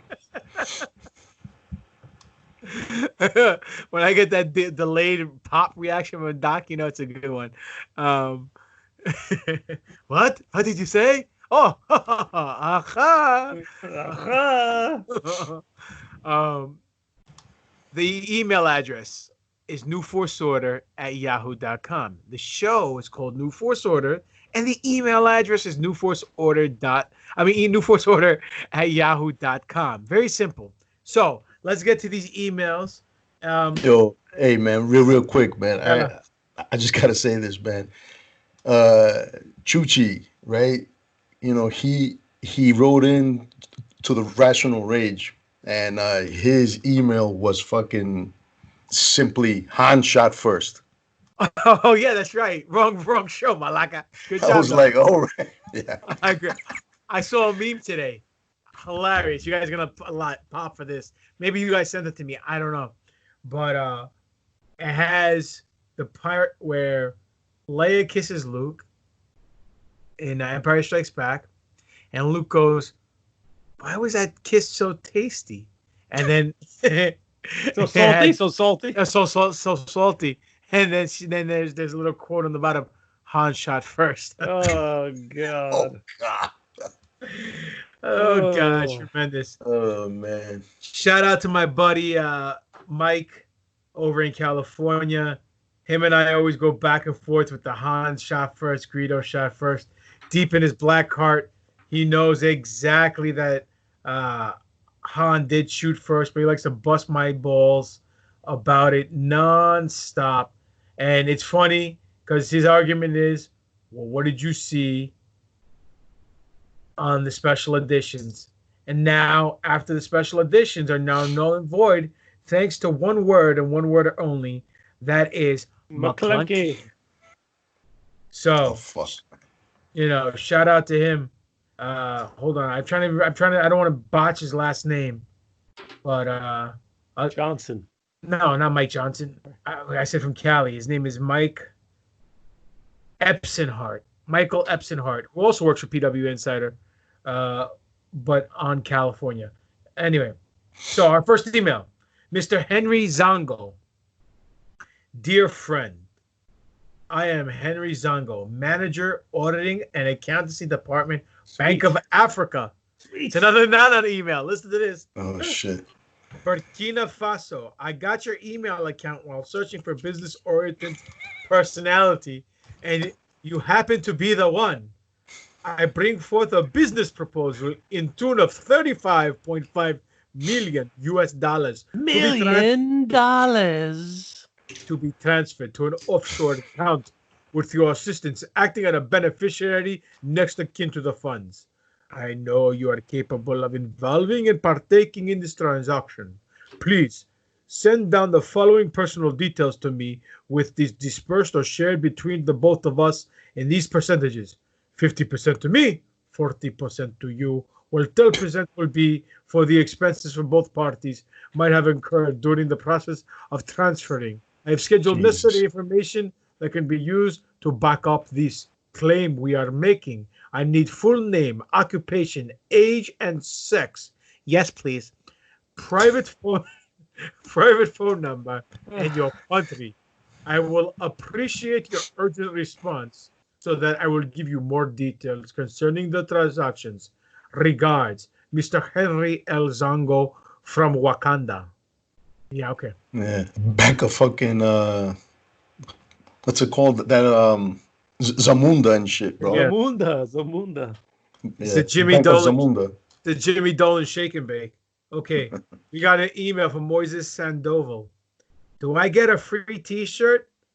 I'm a large. Do not read my address on air. Good thing you put that first, Homeboy 88. If you want to see Homeboy 88, his address is the service lane of the highway on the I-84. The small patch of grass, not the large patch of grass, because that's owned by Jose, his brother. Yeah, Homeboy 89. Hey, I got your oranges, man. Do you need oranges? Oranges. Hey, amigo. All right, here we go. Next email, Demetrius Zordis. Canon, question mark. What the fuck? Question mark. Dear Jar Jar Binks fans. Ah, clever. I gotta agree with Spiro. Whatever has a Star Wars logo, it's canon. Yes. You can't just say only the movies are canon. This series is a part of canon, or this stories are canon. Fuck all that noise. Everything is canon. And the fans need to understand what's better than Star Wars. More fucking Star Wars, you marks. The badassery of Spiro is just getting more better. Thank you. GGP is the... I know. GGP is the draw, and Doc knows when to get his shit in. Boba Fett is a bitch. He died in the pit like a pussy. And the TP mofo stole his shit. LOL. Just ripping Boba Fett over as fuck. Demetrius. P.S. Star Trek is still better. LOL. Oh. Listen, hey, shout out to Triple D from Dippin' Donuts. I love you, my brother. But you know who says it's canon? The guys who are putting out the content. And guess what? Since Disney got the pencil, Disney says what's canon. And unfortunately, there's been references to Revan that may make him canon in a certain point of view, but he is not canon as of yet. If he's referenced, he is canon, bro. That's not true. Because it could be the bartender on Naboo named Revan. By the way, Palpatine a night of free drinks. You know what I'm saying? And he decided to name the squad after him. All right. We don't know. That would earn him the fucking whole thing. Yeah, named after him. True, but you gave him bottle service. Bottle service. There you go. You got him laid. And then Chibi baby got 2 in the pink, 1 in the stink. He's good to go. Do clone dicks, stand up? I don't know. That's Doc. He's a doctor. It depends. Being a clone, though. No, I know, but he's a doctor. He knows all the medical prognosis with clone dicks. Not me. I got cancer of the prick. They named it after me. Great film. Cancer of the prick. Cancer of the prick. Oh, hoorah. Sorry. Look it up. Cancer of the prick. All right, next one. Another one from Demetrius Ordis. All right. Not the same email. Wow, I was going to say. Saturday Night Fever is over as fuck. Spiro is now my fave. And I know one thing. Don't ever piss off older Greek brothers. Bad things happen. LOL. Ewoks are probably tripods, Doc. My iPhone, Demetrius. So I guess he's answering your question. Ewoks are probably tripods? How are you if they were well endowed last week? Because yeah. Oh, yeah. I agree with them. I think they're tripods. So our next email from Moises Sandoval, a.k.a. Homeboy 88, a.k.a. Mr. Tropicana himself. Wait. Señor Tropicana. Wait. Oh, no, you keep going. I'm going to do something right now. I'm going to send you something. All right, go. I'm going to pop so hard. You're going to pop for this one. I have to do it because it's funnier. What's that other brand? Suiza? Is it? It's in all them Spanish things. The countries and shit. Suiza fruit. I have no idea. Hello, boys and girls, or should I say B's and G's? Get it? B. This guy's witty, bro. Yeah, man. Clever editing on his part. Very clever. How deep is your love for Star Wars? Mine is pretty deep. Even episode 1 with Jar Jar Binks, even though people hated his voice, but he was just jive talking. Eventually, I'll take a trip to New York and see the Manhattan skyline with my wife because she's more than a woman to me. I got to say, fuck Disco Inferno, the wrestler. He needs to put his boogie shoes and walk away. Peace out, homeboys. And get this, Revan is canon. Oh, shit. Insert email title here. P.S. I almost pissed myself when Spiro did the Carlitos. I can't help. Laugh my fucking ass off. When he did what? When he did. Dude, I can't hump. Look at me, man. Have Carlito's to not change even that on. diaper. The best scene, bro. I'm The gonna best. piss myself. Hold on. Oh man. Oh shit, dude. Great scene, man. Oh, you better put that fucking line in, Doc. Oh man, I'm crying over here. Oh. That fucking crippled rat bitch motherfucker. That's such a great movie, man. It is, bro. I'm trying to work on this edit over here really fast. I'm sorry. Anyway, so that's who's moreover, folks. And now we got to talk. Who do you guys think is moreover? Death Troopers or Sith Troopers? All right. For me, I think both of them look really cool. If you ask me, who would I want to be in the 501st? Is it a plain stormtrooper? No. Is it the red one? That costume looks it's cool, but it's still a little odd. So I'm going to lean towards the more menacing and looks movie-wise more successful Death Trooper. You know, we should have got Chris to answer this question. That would have been cool. We could directly email him and see what he says. Yeah. Or you can call him on air right now. It's probably too late. Yeah. All right, Spiro, your turn. You want to go? Man, All right. yeah. Listen, man, the Sith Troopers. It's a cool design. Okay, red. I would have had them do something a little bit more menacing than just die and shit, because that's all they fucking did, man. They didn't do dick. The Death Troopers, they not only look cool, they not only look more fucking tactical, but their helmet is even different from all the other stormtroopers of their era. If I'm not mistaken, all the other stormtroopers, for the most part, not including the snow troopers and maybe another one or two, all share the same look, except maybe another paint, another stripe, or some shit. Anyways, I agree. The Sith troopers are more menacing. They actually come off as soldiers, specialized elite troops. The Death Troopers or the Sith Troopers? Death Troopers. Okay. They did something in Rogue One. They're still doing something in The Mandalorian. They're gonna be doing some more shit in season 2, and I think they will be seeing them for a while. I would have liked it if they had incorporated a little bit more of the original Sith Troopers look from the old Republic, minus the fucking helmet. That shit is just ugly as fuck, but everything else looks awesome. So I'm riding with the Death Troopers. Okay. What both you guys said, I agree 100% with. 100% with.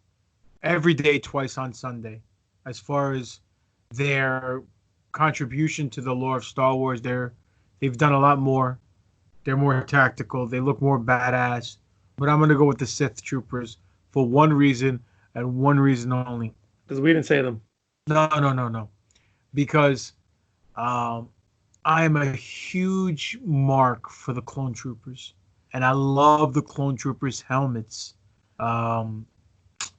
And the fact that the Sith Troopers is a combination of the new Star, the new Stormtrooper looking helmet, and the Sith Trooper, that just sold me. I love that fucking helmet tremendously. The fucking basis for the whole Boba Fett, coming from the Mandalorian aspect, with like the T-visor, So to me, that's it. I'm a big mark for the Clone Troopers. They're out there. Look, every single one of them, Cody, Rex, all of them. The upgrade from the original Clone Trooper helmet to the later version, the secondary version is my favorite one, which is like a cross between the Clone Troopers and the Stormtroopers.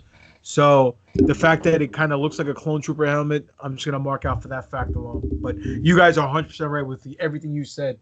So I can't argue with you guys on that. So that's it. Death Trooper moreover. I'm gonna show you, Pop. I sent you guys the T-shirt. I think we should send to Moises. This should be the back of the shirt. This should be the back shit. of the NFO. And the front, the NFO. And on the back, it's gonna be an orange with a 6 with a 6 pool ball number on it, just like a boy 6 from the NWO. No, we can't do that, dude. You gotta put 88 in it. Yeah, you gotta put the 6. 88, dude. He's homeboy 88. He's not homeboy 6. Oh, it's still funny. I get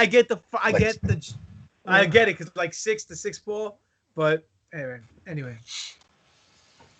Maybe we should put a picture of a big fucking fence that's 88 feet high. I don't know. 88 feet high.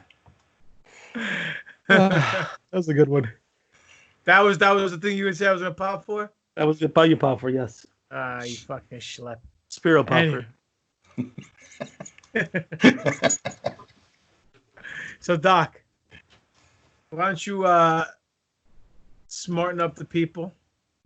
Why don't you enchant them, mesmerize them, have them get all horny, baby, and wet, and moist like moises. Moistus? Yes, with a little bit of Kama Sutra. Oh yeah. That's that radio voice that's over there. It's pretty nice. Oh god. All right, so I'm gonna pick the page today. Oh, look at him getting his shit in. I'm gonna get my shit in today. 59. 59, you say? Yeah. Did we do 59? Let's see. In honor of Doc's birthday. 59 is really fucking weird. Is it really weird? Yeah. It's Good, really good. Weird, in like a good way? It's not... I'm gonna do number 60 instead, okay? He just prices right me right now. I did. How much do you bet? $59. How much do you bet? $60. You prick. $1. We're gonna do number 60 today of the Kama Sutra by our boy S.N. Herder. This one is called A Disturbance in the Force. Oh boy. Any guesses? Has Vader in it? Nope. No. Nope. All right, so it stars. For some reason, I see somebody taking a fucking dump and shit. Nope. It stars Luke Skywalker. It stars Luke Skywalker. Oh, okay. Padme Amidala. Oh. Ula, who was the Twilight dancer from Jabba the Hutt's palace. You know when they did the special edition, they brought her back. Yes, and she was still in the same shape. Yeah. That's one lucky man there. Black don't crack, baby. That's right. C-3PO, Yaddle, and Yarna Dal Gargan, who is the four-boobed dancer in Jabba's palace. It also stars something that that Eric did that I don't appreciate. He defiled one of his lightsabers. Looks like he heated up that lightsaber and bent it. Because here we have Luke Skywalker standing in front of all the aforementioned ladies who seem to be in horror. Yaddle is throwing her arms up in horror. The rest of them are trying to cover their faces because Luke apparently has his lightsaber out. And it's disturbing. It's a disturbance in the Force because it is bent down the wrong way. It's not erect. It is unerect and flaccid. And it looks like Luke is flashing the girls his unerect lightsaber. Oddly enough, he has that little, it's hard to see, but he has the blaster mark on his wrist that he had from when he was in the sail barge. The sail barge. But this is disturbance in the Force. His penis is pointed downward, aka his lightsaber. Yaddle's expression is my favorite. If you could see Yaddle right there, she is in absolute horror. Things bigger than her. Yeah, for the most part. But that's a good one. Number 59 wasn't so great, but we'll do that one. Anyway, let's move on to see if we have any more haikus left. Haiku. You have to do the haiku as Bib Fortuna or Yaddle. Or one of the two. Okay, let's see. Here we go. Let's see. There's only one haiku left, guys. That's it. No way. No, we didn't read all of them. We read all the haikus. There's only one left. That's it. Eric, take your game up. Not a good one. Here we go. Ready? Midichlorians, bad ideas threaten fans' hopes. Jar Jar Binks must die. That was it. Dude, the haikus are gone. They're over. That sucks. Man. It's a sad thing. So this is the end of the haikus for us. We're burning through this pretty quickly. I have to buy version 2, so we have a couple more, but we have a bunch more pages to come, which is good. That's not the only thing coming. Nope. Ayo. Heyo. Yeah. So, what do you guys? Did you guys see the trailer for the new episode of Clone Wars? No. Nope. Is that by? Unless- It's like a minute long. Something about Jess. Darth Maul takes Jess, one of the clone troopers. So Jess. Jess or Jesse or some shit like that. I don't know. Who? What? Jesse who? Jesse the body. No, He takes Jess in what way? like he kidnaps him. Oh. He like there's a clone there talking to Ahsoka, and Ahsoka's like, Maul just took us all out one by one, and he took Jess and left with him. And Ahsoka's, I guess, gonna go after him. I have no idea. But if he confronted her, you don't think they would fight at the end of the episode? I was like, something's not meshing right. You know what I mean? Mm. Like, what is he gonna say? Why are you here? I thought, I wanted Kenobi. What are you doing here? And then what, he's gonna bounce and fight her later? They could have fought right there. You know what I mean? Right. So I don't know. It was like a minute long trailer, but Friday can't get here soon enough. So I've seen it like 6 times already. That fucking episode. I gotta check it out. So Doc, you all ready? You're on mute, you dumb fuck. Motherfucker, I was on mute. That's not good. Yeah. Well, what a professional. Speaking of toys, I still have to Wait. pee, by the way. Yes. Go pee. No, I'm good. It's While fine, we don't sing worry. this song. You're gonna be singing for a while. Extended cut, We'll It's do a time little rap. for TaTOYine. TaTOYine. Ta TaTOYine. Ta ta ta TaTOYine. Real bad. Anyway, so I posted a photo today on the NFL website of me on a Target run getting the essentials. Oh, I saw that. The essentials. Well, the joke was on me because when I went up with my 5 Empire Strikes Back vintage throwback Black Series 6-inch to the register, the lady scanned them and she said, "We can't sell these to August 1st." What? Why? Yeah, because sometimes they have street dates on certain items that they don't want August? out. August 1st. So I said to her, I said, that's odd because other Targets are selling them now. I have friends who have bought them and have gotten them way prior to 4 months from now, which is going to be fucking August 1st, which is crazy. That doesn't make any sense. Jesus. It's sitting back there for 4 months. And listen, if I really wanted to go crazy, I could have went up to the service desk and got them to override it and do it. And but I'm with my wife, who already thinks I'm a fucking loser to begin with. So I wasn't going to do that. The cards were kind of beat up a little bit, and I like to keep mine in mint condition. And I already have them on pre-order from HasbroToyShop.com. They should be here, I don't know, in the next 2 or 3 weeks or so. Bro, So I wasn't going to fight it. I would have been like, bitch, I will fucking cough on you if you don't ring me up right now. Yeah. Straight up. So I what didn't fight happened? it. You got herbed for the figures? You didn't get them? Yeah, but like, I have them on pre-order. The cards were a little dinged up. My wife was with me. I don't want to make a big fucking scene because then she would have realized how much of a nerd, more so than I am, and wouldn't have blown me like ever, as opposed to now, which she does like, on the anniversary of whatever. So I just let them go. And she was like trying to ring them up. She's like smashing them against the ring. I'm like, oh, come on, lady. Like you might as well just step on them right now at this point. So I wasn't too hurt because I had them on pre-order. If my pre-order gets canceled, I'll be pretty pissed off, but it's fine. I'm good. I lived. I would have made a big stink of it 5 years ago, but now the force is with me, and I am one You with the should have got your force. chopsticks and been like, I want to talk to your manager. Yeah. I wasn't doing that. Anyway, so I figured since we couldn't do the Empire Strikes Back 40th anniversary figures from the Black Series, we'll do. They look nice. They look pretty nice. They did. They really did. You know, those throwback cards are very, very beautiful, and I enjoy them. But we're gonna do the New Hope throwback cards that they released for like 3 years ago for the 40th anniversary of A New Hope. So they put a bunch of these out. If you look at the back, you can see the ones that they did, and it's just the ones that make sense. Right.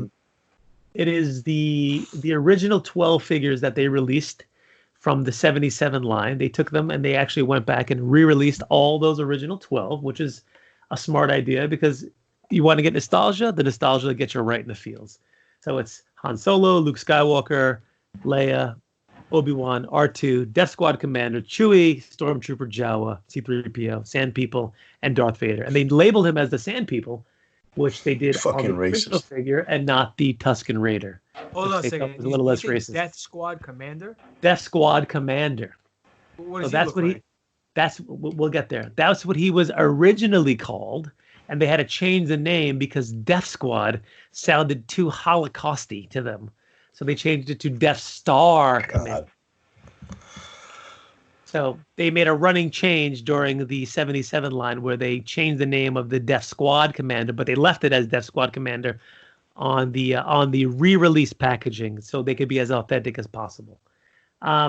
These were great. I loved them when they came out. They were actually fairly hard to get in the very beginning, and then suddenly Hasbro put out a new case that dropped them out, and then it was all over the place. I actually wound up paying like $40 or $50 for one of my C-3POs and my Stormtrooper because those were the last two that I needed after my pre-order case got canceled, and I ran to the comic shop and bought them for a slightly elevated price. But the last two I needed were 3PO and the Stormtrooper. And these are 6-inch black series? 6-inch black series. This one is the Jawa here. You can see he's on the old school Jawa card. He's got the, Nice. the Star Wars logo on top. The one unfortunate thing about them is that the Star Wars logo on the original ones was centered in the middle of the card.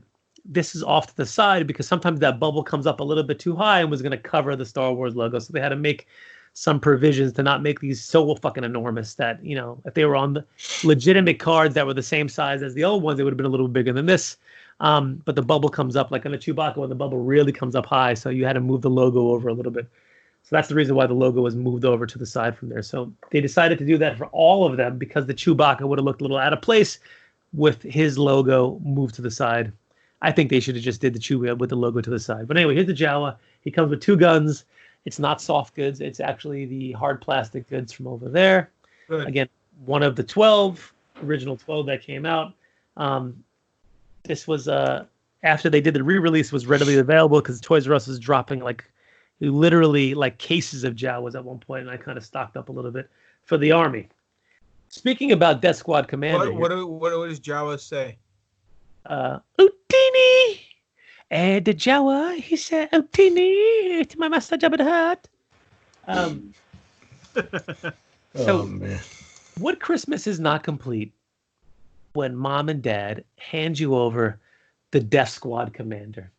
And if you look at the face of Death Squad Commander, he looks like an old guy with those really scraggly ass fucking eyebrows on the photo card over there. What? You said go? Fire already, what? It's like your old uncle who comes over. No, he doesn't remember where he is. You don't remember where he came from. He's got hair coming out of his fucking ears. The hair coming out of his nose is so thick coronavirus can't attach to anything and penetrate anywhere. I got the quarter. Come here, it's behind you here. So who doesn't want this fucking guy? I mean, let's be serious. Luckily enough, the face they use for the Death Squad Commander is a newer, younger face. You can see the faces there. It's a little younger face, which is nice. Thank Jesus. He's missing, which is the Death Star Commander actually had a gray outfit with black boots, and they did not put him in that, which I think they should have. And he's also missing his chest insignia that the original Death Squad Commander actually had. But again, the card is really beautiful. It's got that 40th anniversary edition Star Wars on the top, which the new ones actually have too, because I had them in hand today, but they weren't selling them to me. He comes with his pistola on the side over there, the blaster, the standard issue Imperial blaster that he has right there. The helmet does come off, which is makes it a little bit cooler, but you know the packaging shows him in the black outfit, so I guess they went that way. But they should have released the classic gray on black outfit, which would have been a lot better. Death Squad Commander. Moving on, we have the Stormtrooper. Oh, this is a good one. Nice. So Beautiful. this bad boy is, again, Army Builder City. He comes with his two blasters, the Imperial Blaster and also the Heavy Duty Blaster. The Heavy Duty Sniper Rifle, because God forbid, we know they were a great shot. Comes in classic white. This one is not dirtied up like we saw the filthy troopers from the remnant troopers from the 3 3/4 line. Same exact card again. It's got the same card art that the original Stormtrooper has, with the multiple Stormtroopers coming through the side over there. Looks like they're back to back. Maybe this is from the just prior to the very famous scene where the Stormtrooper hits his head against the door of the Death Star. Which, by the way, if you guys haven't watched the documentary on that, it's hilarious. We went over it on the show. Yep, we did. I know. I'm talking about you guys out there in podcast land. I bought, I think, 2 or 3 of these. The initial one I bought was difficult to get. I think I paid like $60 for it because I needed it perfect. And everybody wants a ton of these, so they were hard to get. But then again, they re-released the second series of these, and they were much more plentiful at that point. Question. Yes. When they re-released it, was there anything difference with the packaging? Nothing. Zero difference. So basically, it devalued whatever the first run was. Indeed, yes, which happens in the toy industry very, very often, unfortunately. Still a great figure. I mean, I think at this point I have probably 4 or 5, maybe 6 variations of that Stormtrooper that they re-release multiple times on different cards. There's a deluxe set one that comes with some like blaster effects on the bottom, so you can put them on the floor so it gets exploded. They have the one in the regular Black Series box that we're used to, the black box. They had one prior to that black box, so they re-released it multiple times. Do they have the one that comes with the beat box? No, they don't have the red Stormtrooper with the Adidas stripe.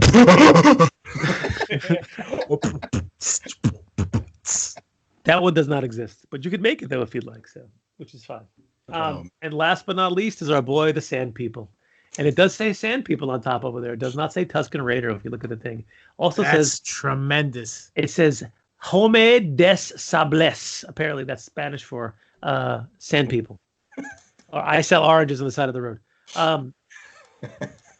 What's different about this Tusken Raider is that the original one, there was no soft goods. This one has a soft goods cloak that you can see wrapped around him over there. He comes with his Gaddafi stick that it actually has called the Gaddafi stick. The Gaddafi stick. It has 2 different attachments to it.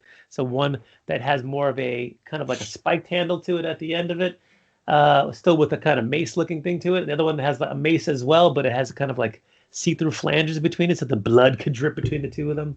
And then he also comes with his sniper rifle as well. He's got his bandoleros around the side. I always thought these guys were like, the cowboys of the desert out there wearing their moisture masks.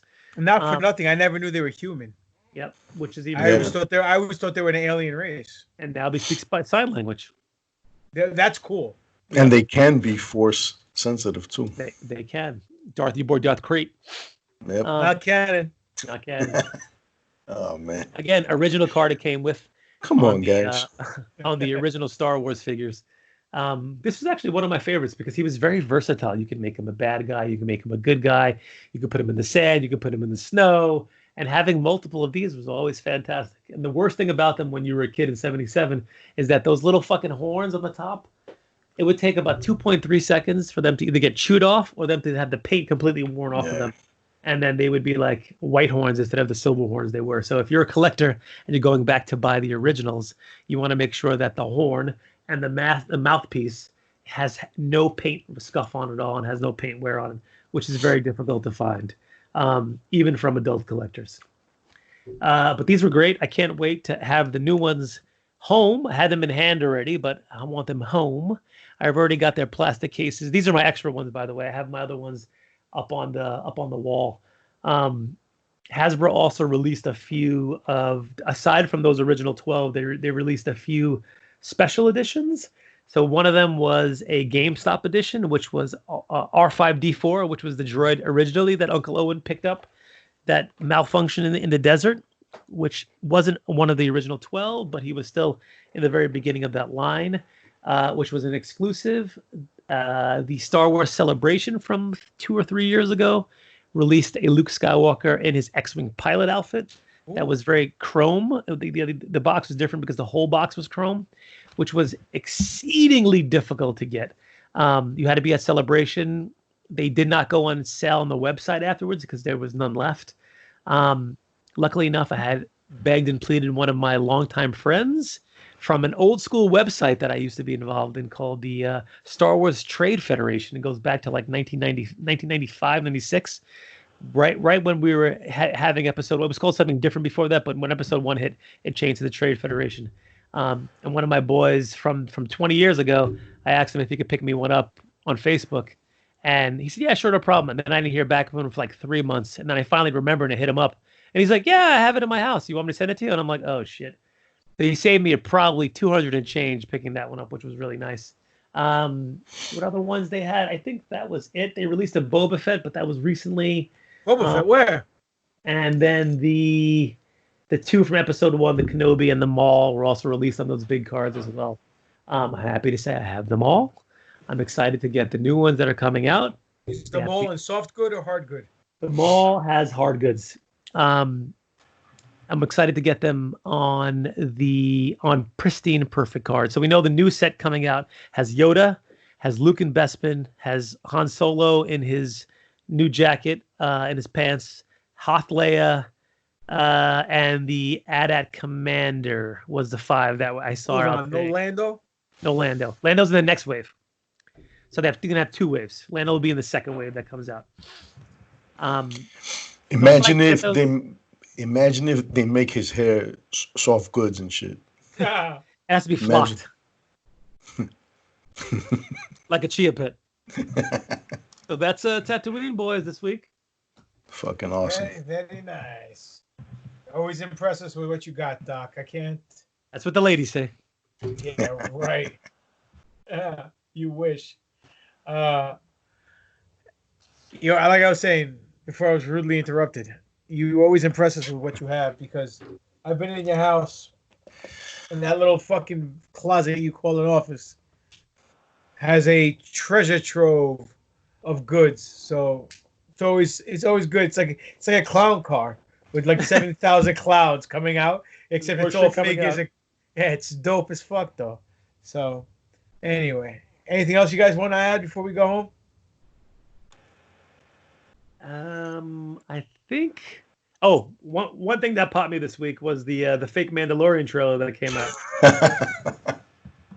It came out on 4/20, and it was Yoda as an adolescent smoking marijuana in the Razor Crest, which was great. That definitely popped me. The best thing about it was that it was from IGN, so I was actually expecting an actual fucking trailer. As soon as I saw that shit, I was like, wait a minute, what the fuck? I was like, man, fuck you. And then I fucking popped, though. I fucking popped, though. I did pop. That's awesome. That was a good one. All right, well, let them know they can find you guys at. You can find me at Dr. DESTROYO on the gram of Insta, Alex Arroyo, MD on Twitter, and Alex Arroyo on Facebook. And also, our contest is still going on. You can win that Zori Bliss Black figure. All you got to do is find that image on the NFO Instagram, screenshot it, repost it, tag 2 your friends, and put the hashtag NFO giveaway, and we will be giving away that figure very soon in the month of May. Yes, and if we have listeners that still don't get it. I don't know if there's a fucking. I don't know if it's a language barrier. I don't know if it's dyslexia or what. But you can rewind this portion and listen to Doc explain it over and over again until you get it.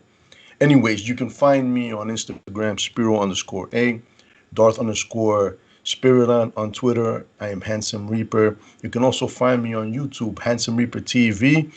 You can check out my own show, my narcissistic self at Rational Rage under Handsome Reaper TV. And that's it. You can find me at Greek God Papadon on Twitter, Greek God Papadon on Instagram, Demetrius Papadon on Facebook. Pro Wrestling Tees / Greek God. Pop it on for all your GGP t-shirt needs. Go pick up a goddamn t-shirt, you cheap sons of bitches. We are having the Bliss concert, Zori Bliss concert, Zori Bliss contest. We will not be having any concerts, okay? It's social No, distancing. definitely not. Make sure you guys partake in it. It's a lot of fun. You get some free shit. If you pop us, you might win a free t-shirt like Homeboy88 did. So now he'll be the coolest looking dude on the freeway selling oranges in his NFO shirt. So don't worry, Homeboy, we're sending it to you, brother. His sick shirt. Yeah. You can also join the GGP contest and just send me money. That's hoparound595 at yahoo.com via PayPal. He also accepts nudes to that email address as well. No, I don't. Oh, man. Regardless of that, you can go to my YouTube page, Greek God Paparon. Tomorrow I will be on the Conspiracy Horseman podcast, 7:15 on Conspiracy Horseman. Twitch.tv /Conspiracy Horseman. It's myself, Ben Hamin, Big Sal Graziano, Stevie Richards, 4 pro wrestler who talk about conspiracy theories, but it's more of a free thinking question everything type of podcast. We do touch base on conspiracy theories. We don't hold your feet to the fire, try to prove us right and you guys wrong. We just want everybody to start questioning everything and think for yourselves. But most importantly, ladies and gentlemen, you can find the three of us collectively, as Doc still doesn't look into the camera, at NFO_podcast on Twitter, New Force Order on Instagram, official New Force Order on Facebook, our website, newforceorder.com, and the email address is newforceorder@yahoo.com. Ladies and gentlemen, thank you for joining us. Another fun-filled, news-stacked, totally jacked, action-packed episode of the New Force Order. For life. And that's just too sweet. Henceforth, you shall be known as the New Force Order.